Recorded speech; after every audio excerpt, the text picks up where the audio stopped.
Pak Aman, dari beberapa informasi grafis yang kami sampaikan tadi, ini potensi memang cukup besar, Pak Aman, dari sisi makanan halal, konsumen dan kosmetika halal, kemudian juga pasar konsumen fashion Muslim dunia, Pak Aman. Dari sisi perbaikan, kemudian dari sisi penanganan, dari sisi mungkin treatmentnya, apakah ini berbeda atau sama tidak, Pak? Kalau kita lihat dari sisi jenis produknya, apakah itu makanan, kosmetik, ataupun juga produk fashion, Pak Aman? Baik, Mas David, kalau kita bicara industri halal, memang di Indonesia masih identik dengan halal food, artinya food and beverage. Kenapa? Karena marketnya memang cukup besar ya, tadi 144 miliar US dollar. Padahal pasar halal sendiri di dunia itu tadi 2 triliun lebih. Artinya kita harus edukasi bahwa kalau kita bicara industri halal, tentu di situ ada kosmetik halal, kita bicara ada farmasi, kita bicara ada fashion, bahkan mungkin satu lagi di kita ada namanya travel halal, atau mungkin orang menyebutnya travel ramah muslim ya. Artinya pasarnya sangat besar, dengan Indonesia tadi posisi masih kedua di kosmetik, artinya masih posisi kelima di fashion, artinya marketnya masih sangat besar gitu.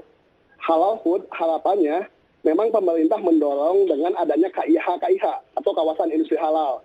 Seperti mungkin kita di IDX mengenal namanya Emiten Aman ya, PT Makmur Berkah Amanda, artinya sebuah kawasan industri halal di Sidoarjo yang memang komitmen untuk mengembangkan pasar industri halal ke depan, Mbak. Gitu. Baik, selain dari sisi produk, ada upaya juga tidak, Pak, untuk berkolaborasi dengan sektor lain mungkin, dalam hal ini pariwisata. Wisata halal ini juga gaungnya cukup meningkat dalam beberapa waktu terakhir, meskipun selama 2 tahun karena pandemi ini gaungnya udah kembali mereda kembali ini, Pak Aman.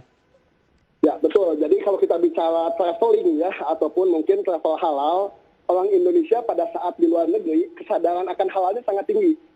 Tapi pada saat kembali ke Indonesia, kesadaran akan industri halalnya jadi melemah lagi. Nah, ini mungkin butuh edukasi antar stakeholder terkait bahwa travel, fashion, halal food, maupun kosmetik tentu ini harus disinergikan. Makanya kita bangun Halal Hub untuk membuat jembatan dan kolaborasi industri-industri yang terkait di industri halal gitu, Mas Devi. Okay. Jadi Halal Hub ini insya Allah menjadi jawaban. Gitu.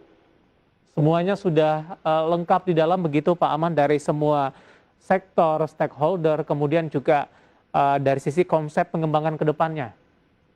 Betul, Pak. Jadi ini bentuk komitmen kita ngebangun ekosistem halal ya. Jadi ekosistem ini memang harus dibangun dan melibatkan antara pemerintah, pelaku usaha, akademis, sehingga visi kita akan tercapai. Jadi nggak jalan masing-masing, Pak.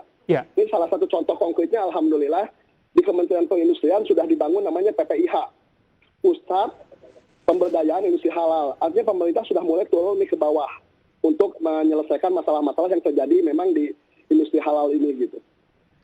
Apa sebenarnya target baik jangka pendek, jangka menengah, ataupun untuk jangka panjang dengan pengembangan Halal Hub ini ke depannya, Pak Aman? Betul, jadi target jangka panjang, Halal Hub ini bisa menjadi platform, Mbak. Bisa menjadi sebuah tempat yang terintegrasi antara produksi, edukasi, maupun mungkin menjadi channeling untuk salah satunya hub untuk ekspor ke luar negeri. Karena visi kita kan Indonesia itu menjadi produsen halal terbesar ya. Kita penuhi kebutuhan dalam negeri, dan kita ekspor peluang di luar negeri, gitu. Supaya Indonesia menjadi produsen utama dengan daya saing yang luar biasa, gitu.